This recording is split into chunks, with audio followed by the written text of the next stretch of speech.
Let's take a deep dive understanding interfaith marriages.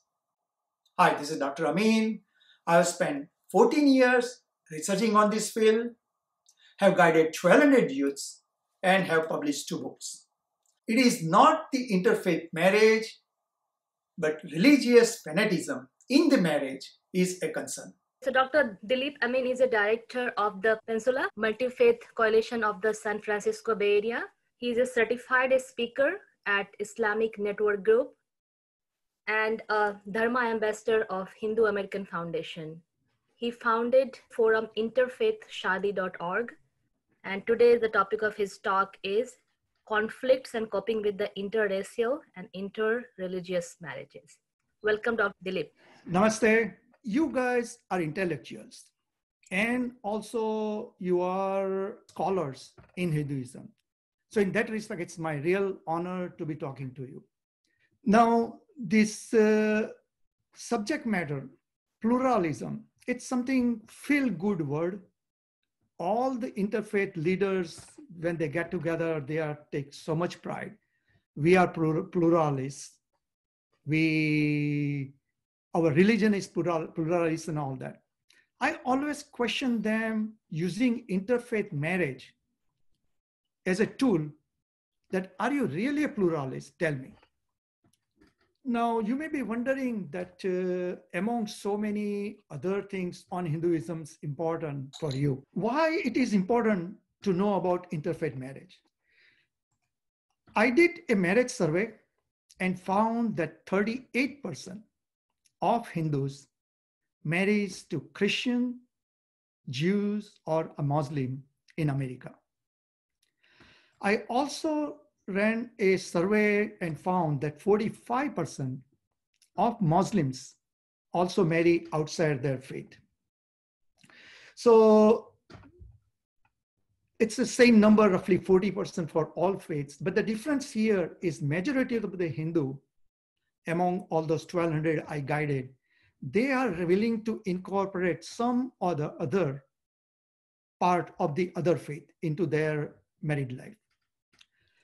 What says for Muslims, at least what I have seen, that 90% of the cases or more, they will want you to convert to Islam and or raise the children only in the Islamic faith. Now you may ask me, how about Christians? What I have seen that it's all depend. If it is a Christians from Europe, probably they are done with this conversion and it could be, you could have a perfect, none of these issues I'm talking about. Versus if there is some Christian coming from India, well, that's a whole different ballgame. If somebody came to you for guidance in your life, how would you guide it? So asking you to think through your own answers, but let me give you what I've been telling to others. And that is based on American value, that is liberty, freedom, justice, and equality for all. This is the title of my book in the line of the same thing what I told you, that what I'm recommending that we should be able to share two faiths in marriage, respect each other's faith, and there should be an equality, 50-50. Now, to understand interfaith marriages and what somebody you are guiding, what they are going through, you have to really understand a lot of nitty-gritty, get deep into it. To start with, let's think why Hindu youths fall in love with an Abrahamic to start with, and later on why they convert. We taught them that we are pluralists, we are secular, Iswar Allah Tero Naam, and then we send them up to colleges. All religions are same. So they learn that the world is flat ground, okay? Now, they are sitting on the college dome, chit-chatting with each other, that there is one God, so why there is fight? I absolutely agree. This is nonsense to fight in name of God. Then sometime the other side used the sympathy game that, we are Jewish, we suffered in Holocaust, we are Muslims. This Donald Trump is doing so much. It's just so irrational to us. It's unfair. I agree to all those things. But at the same token, Hindu youths fall for them that they feel sympathetic to their cause. Then the relation goes further. Sometime the other party, maybe evangelicals, spend 10 times more money. And for sure, they give you 10 times more love than any other Hindu boy or girl gave them in any of their prior. So this is the perfect match. They found it. So then they fall in love for it. The relationship goes further a year or two later on. Then it goes in a second gear. Okay, who is God? And then invariably, Hindu cannot articulate in 1 or 2 minutes, Hindu youths. And then this is, why don't you go explore your own God? So they go to our mandir, ask some auntie pouring milk on Shivlinga, auntie, what you doing it? And basically, you know that the answer they get it is not what the youth was looking for. So then the relationship goes further, and one day, all of a sudden, the other party comes out from blue and says, sorry, I can't marry you because doesn't matter what excuse, but bottom line is convert. On this point, why they cannot articulate who is God, that we will revisit in my later discussions. So what Hindu thinks that, I'm so pluralist. We have so many gods. As a matter of fact, even I'm more pluralist. And I believe in all different faiths. So this is, what's wrong accepting one more faith or belief system? So this is, yes, I will accept that new belief system. But what Hindu youths does not realize that you are not accepting the new belief systems, but you are giving up all other one. There is only one God, and that's my God. What I am saying in my book, to ask for religious conversion after years of romantic relationships is an ugly form of religious proselytization. That's injustice to innocent people, and that this religious conversion for marriage practice should end. Now, you may be wondering that Hindu, Buddhist, Jain, Sikhs, they don't ask outright for religious conversion. Yeah, there are few exceptions, but not as a group. So why all Abrahamic learn to ask the other party for conversion? So for that, you have to go to now Abrahamic Faiths, Religion 101. Let's go down much deep into it. You know all that there was nothing, and then God created the world in 7 days. That's their thinking, fundamental belief. And on day 6, as you could see, that then God made animals, and then God put on Adam. Those were the first put on. So in this ideology, thinking, religious beliefs, this Darwin law of evolution has no place. That's wrong. Also, you know later on that there was an Adam and Eve, they ate that apple, which they were not supposed to eat. And that's why they took the sin. And that is called an original sin. So it's not only Adam and Eve, but everybody born as of you, Mahatma Gandhi, and all of them are carrying this original sin, and that can be washed off by baptism. Then the story goes on further, you know, Noah's Ark, and then they have a lot of apostles. Abrahamic, Isaac, Jacob, Moses, David, Solomon. These are all apostles. God talked to them. There are many more I have not covered here. But these apostles are respected by all 3 faiths equally, including Muslims and Christians. So at that time, Judaism was only religion in Middle East at that time, along with some pagans and others. And then Jesus came in picture. He was Jew, but he was a reformer, and he wanted to make changes in the then Jewish practices. As you know, that Jesus was hanged to death because on the charges that he's making trouble in the society. That's something 300 years later on in Nicene Creeds. That's where they got together, voted out, and finalized the Bible. So actually, Christianity started way later on. Now, Christianity was really spreading rampant after that.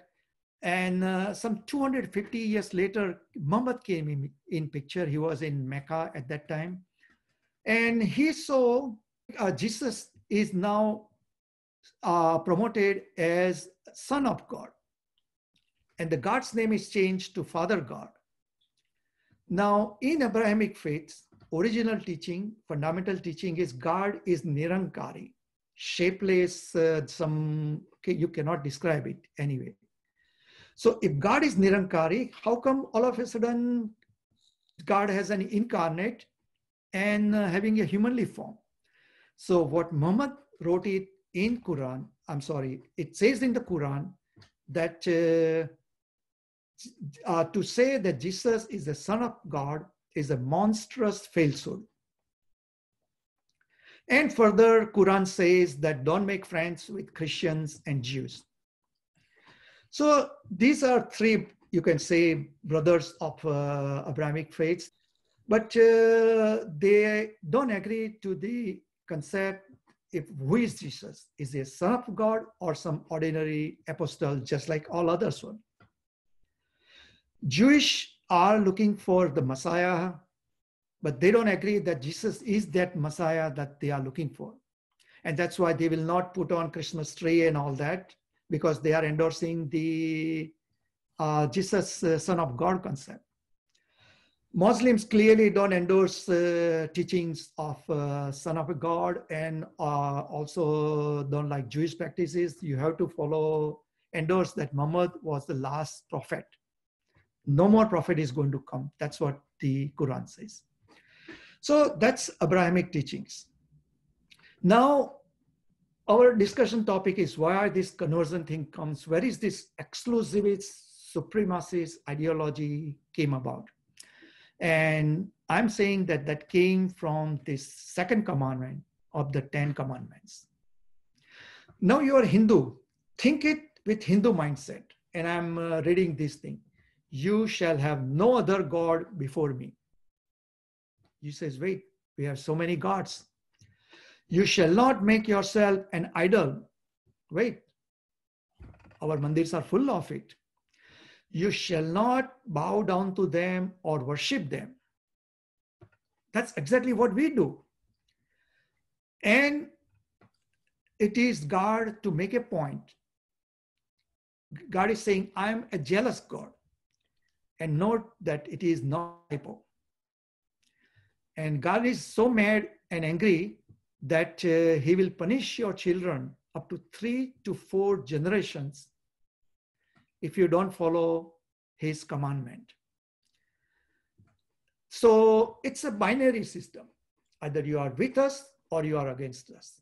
If you are not with us, that means you are our enemy. Now let's look at Christian exclusivism.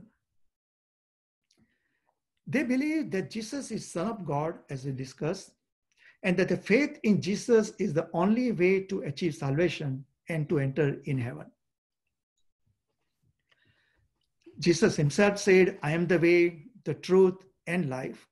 No one comes to the Father, that is God, except through me, Jesus. Further, anyone who is non-baptized, he's still carrying that original sin. So for Christianity, especially more in some denominations, the sin is so vital and they keep on hammering it on and on in their believers' mind.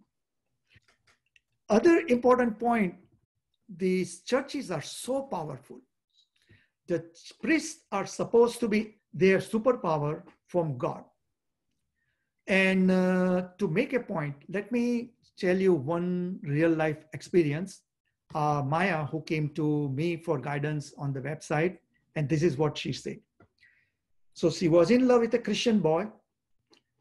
Both don't believe in all those trouble, and they love each other, and they had a good heart and intentions. But later on, the boy says, I like to have a church wedding. So Maya says, sure, why not? I love to put on those white clothes, and it's my honor. Later on, the boy comes back and he says, my parents says you can have Hindu wedding, but you have to keep a low profile on it. Keep it hush-hush, some small wedding. She got a little upset that why so, but she says, okay, I'll convince my parents, we'll manage it somehow, no problem. Further, the church came back and telling the Maya that you have to sign this prenuptial agreement that the children will be raised in Christian faith only. So that's where this Maya, who is a professional, intellectuals, concerned, and now she says, wait, stop. This is not our love relationship we built up on it. So she says, no. And I guide her and she says, that's it. No more. I'm not going to sign this agreement. So later on, she comes and telling me that now what this church is telling her, not telling the Christian in-laws, that if Maya does not sign this document, then they will take away the Holy Communion rights of those Christian in-laws. And those Christian in-laws has their burial place in their church. They want to make sure that they go to heaven with Jesus. So they are all set for it.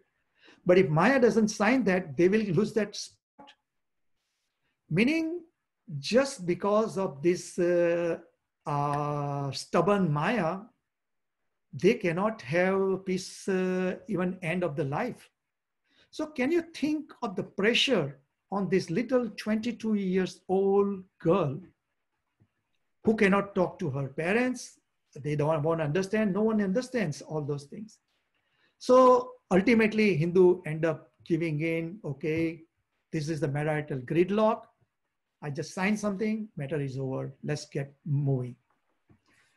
So what I'm saying is in line with American values, Hindu youths, any youths in interfaith love should have freedom to do exactly what they wanted. And power should be taken away from these religious institutions. Now, I hope you are not taking it that I am some anti-other faiths.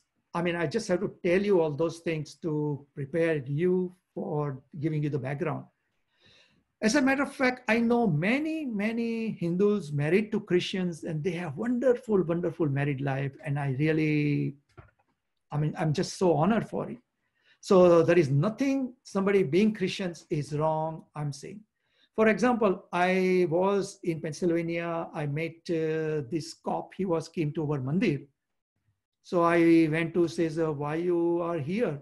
And the cop is telling me that, Kemcho, namaste.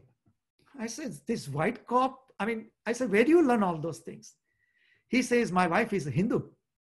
And he came to mandir, he looked all those, everything, and then finally says, maybe he will bring his children to see all those things.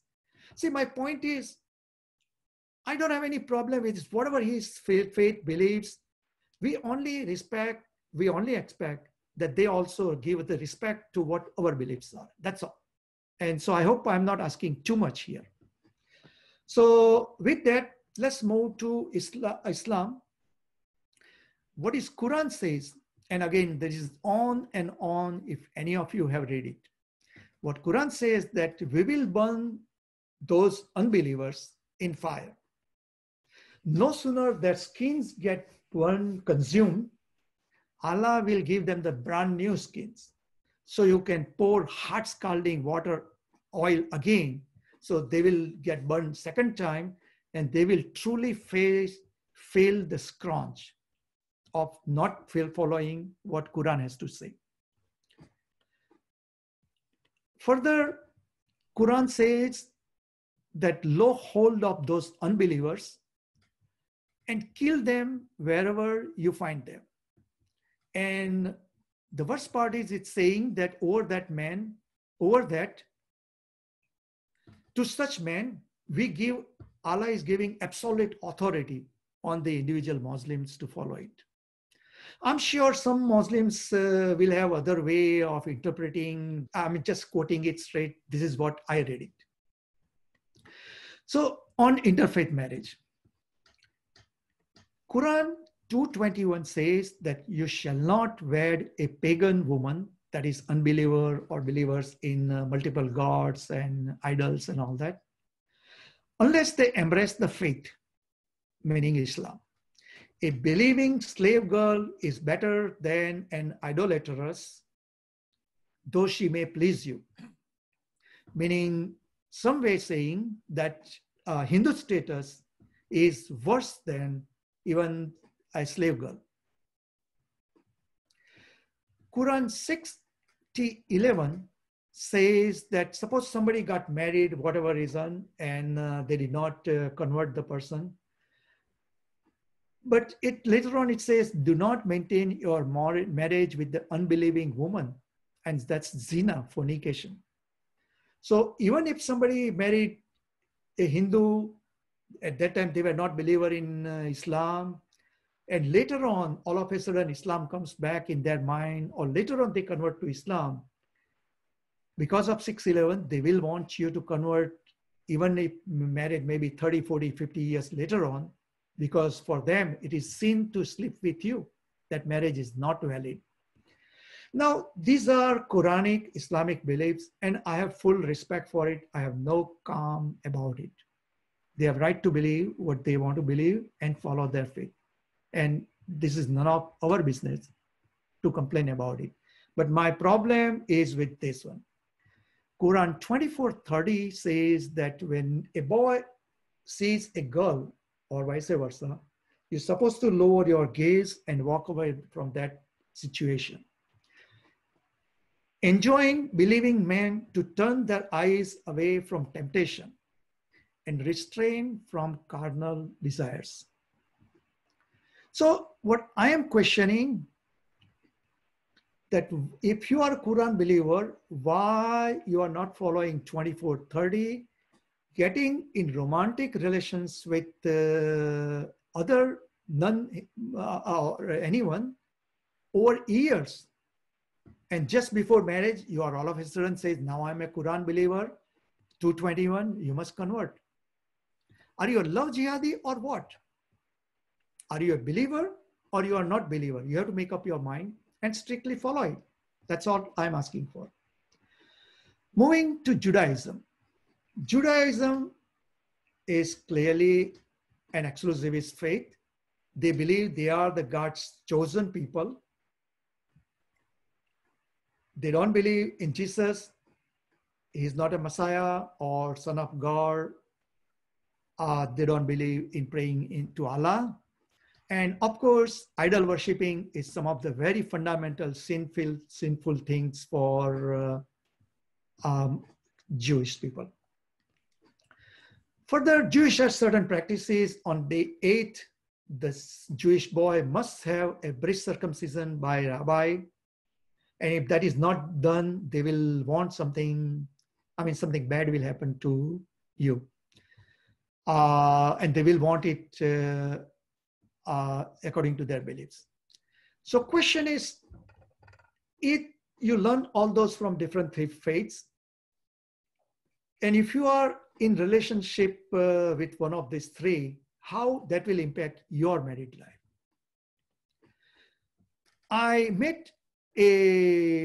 was traveling, I was at a Mount Rushmore, and while traveling, on the hiking, there was one Indian lady and an American man. And within 5 minutes of discussion, that man is saying that ours is not an interfaith marriage. I says, This is a Desi lady. You are a Jewish guy. Explain me that how it is not an interfaith marriage. He says this girl has came to our synagogue for 2 years, studied about Judaism completely, and by her own choice, she converted to Judaism. I said, who you are fooling? She has converted to Judaism because she is in love with you. Otherwise, she would have to Buddhism, Sikhism, Christianity, Islam. Why she pick only Jewish faith? And the girl was standing right there with a blank stone face. What can she say now?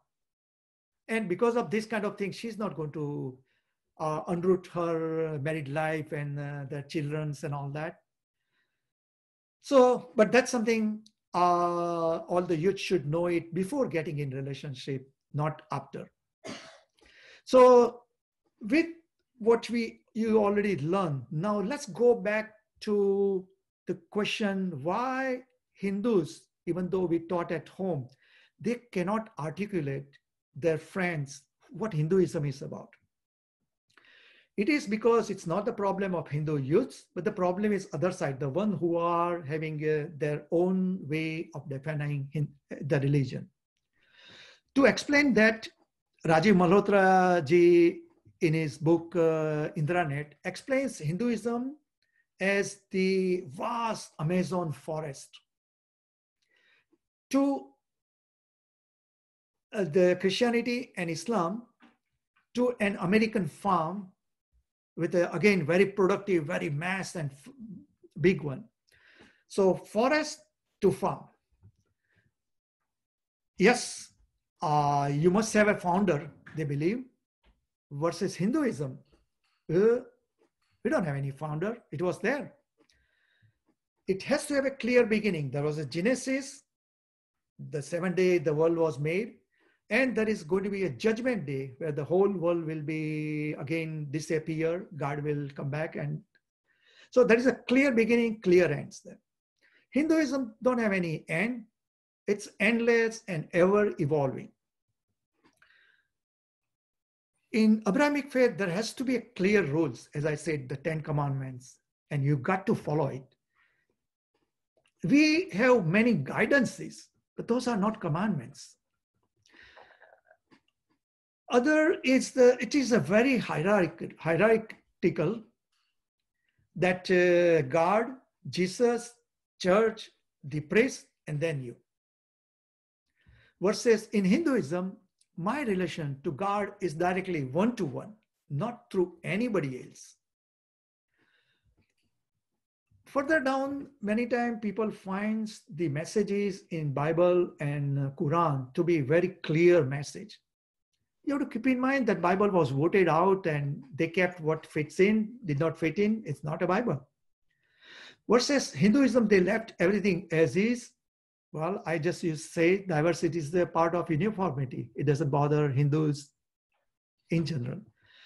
And the last point, which is more critical for interfaith marriage, that a corn in wheat farm, in a wheat farm is a weed, and weed in corn farm is a weed. And the Hindus, that is the dandelions, are definitely weed to be eradicated. Versus that's not the kind of teaching we have. So that is the reason we cannot explain Hinduism clearly to some Abrahamic.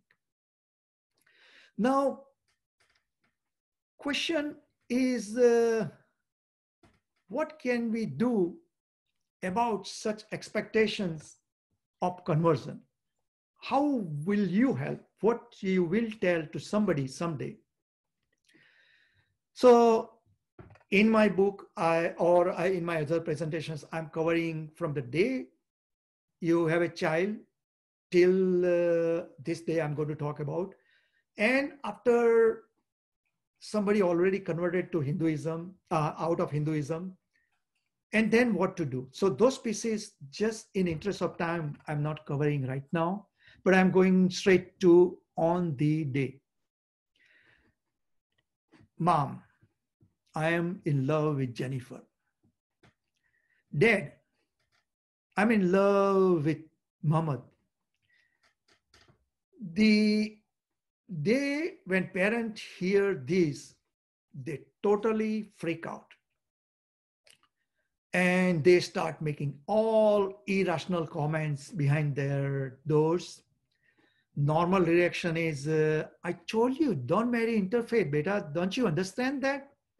And Muslims, you cannot, you lost your case. You forgot to understand that the day when they come and tell you that I am in this love relationship, they have already spent 3 to 10 years into romantic relationship. They recited exactly what your parents will say, perfected it, and then you say it. Done deal. You lost your case. Patient is dead on arrival. What I am suggesting is do exactly opposite. Listen to your child for months together. Go visit their mosque, church, put on a nice sari, bindi, big bindi you can think of, and go to their mosque. What will happen? When you enter the mosque, right away they say that, ladies, go in the back. You cannot see Imam face to face. Only guys came in front.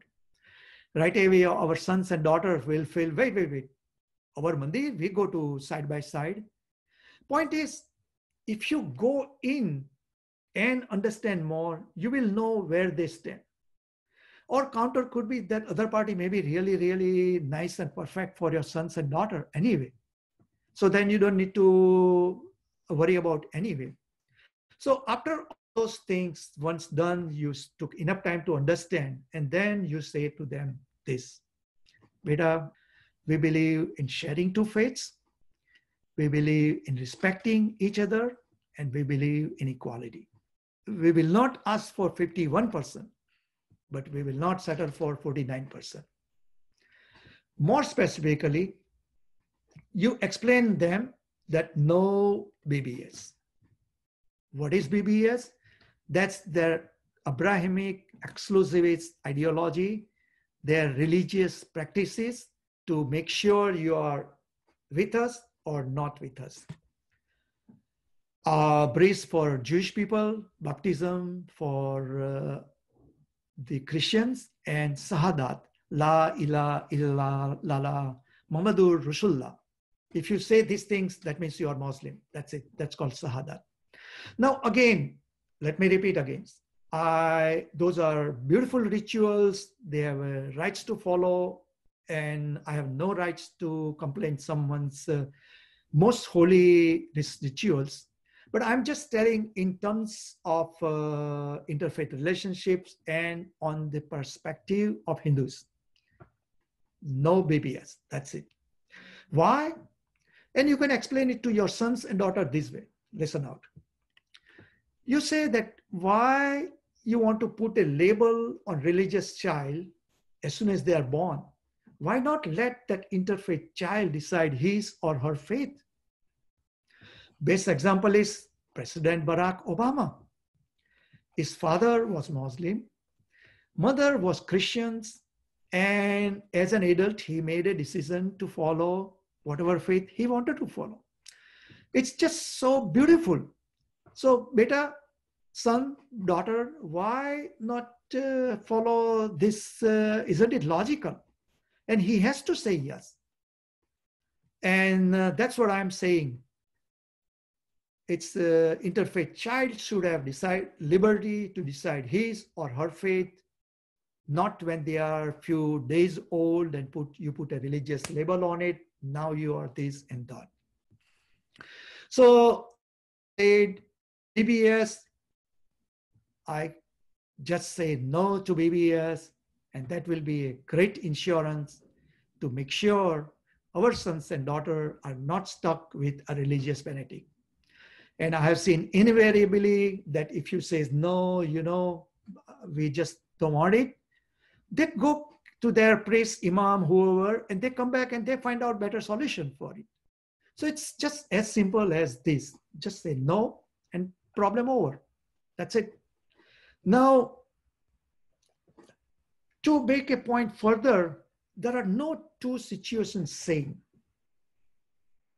And again, it's not the religious scriptures or religion that is the problem. It's the person whom you are dealing with, what he or she has learned from that religion. That's a problem. Because our sons and daughters will marry to only a person, not the whole congregation. So to that make, I'm taking Jewish Christian 3 relationships, and I picked that because we are non-biased. Chelsea Clinton married to, who is a Methodist, married to a Jewish guy. Nobody converted, and both are what they were, and that's 100% in line with my message. So beautiful, go for it. Ivanka Trump married to Jared Kushner, converted to Judaism. Now, I don't know what was her intention converting. If she never met Jared, still she would have converted to Judaism because it's the perfect religion to go for it. Or maybe Donald Trump saw some special deal there. I don't know what was in his mind. So even though I'm happy they are happily married and all that, this is not something what I endorse as an religious interfaith marriage consultant. And the worst case is here Joseph, which is a typical our Hindu type boy. He says, I don't care for my religion. Rebecca, who is a Jewish person, Rebecca says, you have to convert to Judaism. I love you, Rebecca. I'll convert, no problem. Rebecca says, our child must be Jewish. Joseph says, Rebecca, I love you, no problem. They got married, had a child. And then child was every day Judaism, Judaism, Judaism, Judaism. So all of a sudden, he says, wait, what's going on? I'm Christian. What about me? So what he did, he took that child, Jewish child, took it to the church and live on TV channel, he baptized that daughter. It becomes such a big media sensation that because Jewish cannot have the baptism. And it becomes a major lawsuits and big hullabaloo on media. So my point is to all Hindu youths, convert only if you have a true faith for it. Don't make the conversion and your love relations, don't link them together. Absolutely no fake conversion. It will only create a major legal trouble, especially if you have child custody battle after divorce. You will be a big loser. So no fake conversion. So with that, let me conclude my presentation. So what did I tell you? Like you guys doing, all Hindus should first understand what is Hindu Dharma. And also along with that, it is critical to understand what the Abrahamic faiths are all about. Because having only one-sided knowledge will not help you in these practical kind of situations. Exclusivism, supremacist ideology has no place in this world. It should be eradicated. If somebody keeps it just for their own faiths within their homes, that's okay. But at least in interfaith marriages, that has absolutely no place. And as far as Hindus are concerned, we need to teach our youths no fake BBS. And the last point, we need to teach everyone for true pluralism. Abrahamic must learn to raise children in two faiths. And the interfaith child should be given an option. Feed till age 18, 21 with both the plates of full food. Enjoy both these foods. And when you are fully knowledgeable on both the faiths, 50-50, at your adult age, you make a decision. So I believe this is the true equality, and that's my message. That's what I have covered in my book. I'm also impressed by all those, on the back page, you see many Abrahamics. They critically reviewed every line of it, and they really loved it.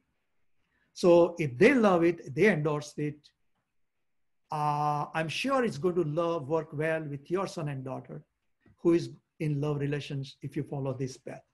So with that, I'm concluding my presentations. I'd like to hear your question. Thank you.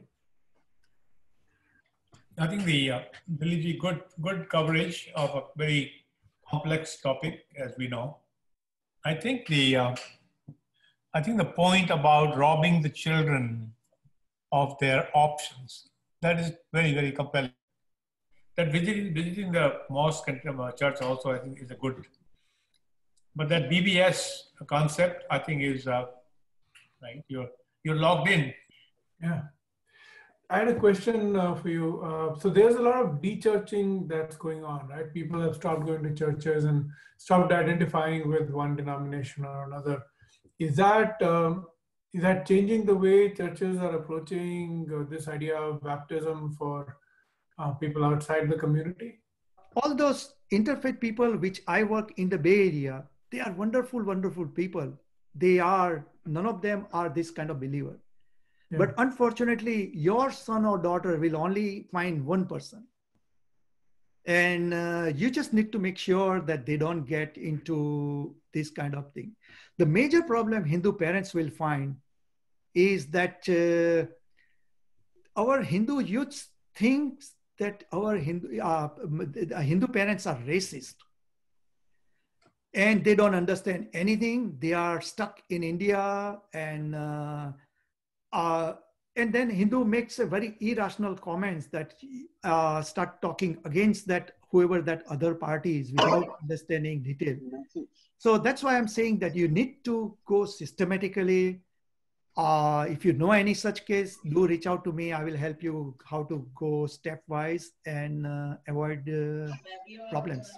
Namaste, Dilip ji. I had a question. So the moment you start talking about these things, basically I'm carrying this argument of being like thinking that we are non-rationalist or we are stuck in India or whatever. Mm-hmm. So is there a way we could make this more objective, in the sense fill out some quiz and from both boy and girl and let them make aware of these scenarios, that consider like how do you feel if you are banned from, like if you are not allowed to go to your own temple, and from the other side as well. Maybe that might be a better way to convince them rather than trying to tell them or about these things. Yeah, that is correct. I have in my book, I have a page, questions, answers, some 10 different points. You have to tick mark that both sides will have problem. For example, if somebody is a Christian who is marrying our sons and daughters, and then we'll have all of a sudden so many relatives. And right. This is, wait, what are you doing it? What is kaka, mama, dada here, there? I mean, I married to you, not all those. And every day you keep on bringing new people. I mean, I don't have to. Point is, all those points, I have practical issues I have highlighted in question answers. Ideally, that couple should just take that page and click mark, and discuss between them before deciding to get married. Thank you, Dilip ji. Dilip ji, I have seen where the whole family has to be converted. Not only the girl or the boy, but the whole family is being forced to convert into the other religion. You know why? They will want the whole village to convert too. If they convert, why not they will ask? We just have to say, no, I will not. That's it, simple. And they will bend back. Do we always play this defensive game? Why should we? Yeah, we always play defensive game. You should watch my interview with Rajiv Malhotra ji. Your proposals, I would go further. I would go further than your proposals. Your proposals have to do with what should be our attitude towards their rituals and their symbolism and their beliefs, I would say that we need to insert some of our symbols, rituals and beliefs into the wedding and require that also. So I would say we will have Hindu deities in our house. We will worship these Hindu deities. We will give them respect. Now, if they say that according to their tradition, idol worship is banned, that is a showstopper. So it's not only whether what we think of Allah, what we think of Jesus, that's to be negotiated. But what do you think of Krishna? Or what do you think of Durga? And what do you think of Shiva? And what do you think that I am going to put images because I believe in bhakti? And what do you think of Om? And what do you think of chanting? And we'll have music, various mantras going on. What do you think of that? So you have to educate the Hindu not only on what should be his or her position vis-a-vis the other tradition, but what they have to ask the other person to position vis-a-vis our tradition. So these are what I call poison pills. Poison pills meaning I want you to eat this delicious thing called, we're getting married, but inside it I have put some requirements. And if you feel that those are poisonous, that we better find out right now. So and then I want you, my partner, to understand that I believe in karma and I believe in reincarnation. What is your view on that? And I believe in the whole theory and the whole philosophy of the duties of my children. So they'll cremate me and they'll have certain responsibilities to that.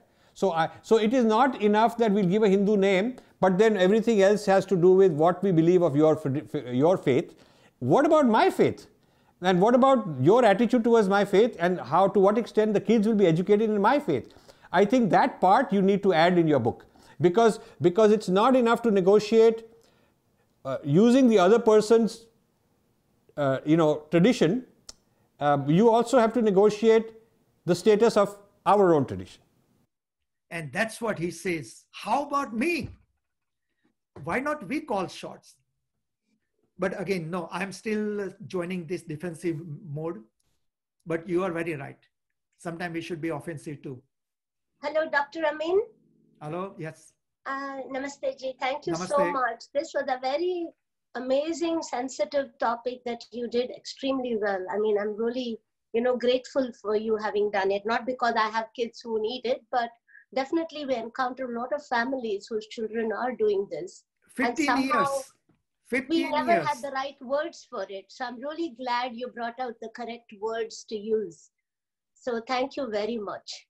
Please, anytime, if you know anyone is in a relationship, just call me up. Absolutely. I really appreciate it. Thank you. I will walk you through. It Absolutely. will be a win-win for both. I'm not here to promote Hinduism. I want win-win for all. I want to just add understandable. More than in religion, it's the tolerance that has to be practiced. I think one of the main reasons is in a lot of families like us and so-called professional families, we do not talk about these issues in the way we should be talking from early childhood. I think that's a critical problem that we all have. And therefore, when it comes later on, it's already too late. So there's a lot of tithing that a lot of these, at least a lot of Christian traditions ask for. Tithing is 10% of your income. So because of that, this is a revenue loss for them if you marry outside. And this goes back to old Bible. You go all the way back to the Old Testament, and you'll see references to people not, marrying a woman outside the community is considered a bad thing. And the other thing is, even consuming prasad is considered a bad thing in Christian traditions, because it's written in their books that if you have burnt offerings from one of these people, pagan people, then it's considered sinful, and then eternal hellfire is just around the corner. So it's just a slippery slope. You have prasad one day, and next thing you know, infinite hellfire. So there's a lot of fear that is stoked into the community. And people so they might not think of themselves as racist. They're the nicest people that you meet, But in their tradition, it has been told to them from the outset that eternal hellfire is something you should avoid, and talking to these heathen, pagans, idolaters, totally bad thing, and don't even talk to them, don't marry them, don't eat their prasadam, and so on, because of course eternal damnation. So it's core to their tradition. It's very hard to fight that. It's not just that this individual thinks that their church is not getting their money, but it's baked into their heads from every sermon that that this is basically the situation that's going on, which is why a lot of people are concerned about their parents and in their welfare. So it's very common, is what I'm saying, and it's built into their culture. The reason their entire family is invested into your conversion is because they've been told by their church that, again, we won't let you bury yourself, you will go to hellfire, right? Gaurav, I am an optimist, and I feel that majority of the people feel that interfaith marriage is a silent holocaust. I feel that this could be, we are in a strong position. We don't have problem raising children in two faiths, but the other party will run away from you. Yeah. Only thing, you just need to know little what I'm telling about, and they cannot tolerate. And if the other party accepts to raise children in two faiths, their church and they themselves will kick that party out. Dilip ji, I have a question. How about Buddhism, Jainism, and Sikhism with Hinduism? I have not seen any, at least in my hands, that they will ask for conversion of each other. But always, even if Kadwa Patel to Leva Patel, there is always resistance from parents. So naturally, a Jain does not want children to marry Hindus because then they feel they are losing out. Same for Sikhs. So problems are there in all faiths, all within faiths and all that. But the practice of religious conversion outright and the systematic already worked out those prenuptial agreements and those labeling, those are not there. Yeah. Thank you. I think this book needs to be given to young parents, somehow read, so that they can, prepare themselves and the kids accordingly. I mean, we have seen this, like I'm from a Bengali background, and we have, most of our friends are quote unquote very liberal, a lot of them coming from, dialectic materialism, left background. And they think that this is like a blasphemy to talk all these things to the kids, making them very narrow. But this has to be approached. I think your approach is quite rational, and it has to be approached in a different way than what we would approach back in India. I think that's what probably we should learn from this. And basically, I really think the young parents of now who have babies or young kids, you probably need to somehow reach them and start a very strong conversation with them. Dilip, that was very good. Thank you very much for your presentation. Thank you, Dilip ji. It was amazing. Thank you so much. Namaste.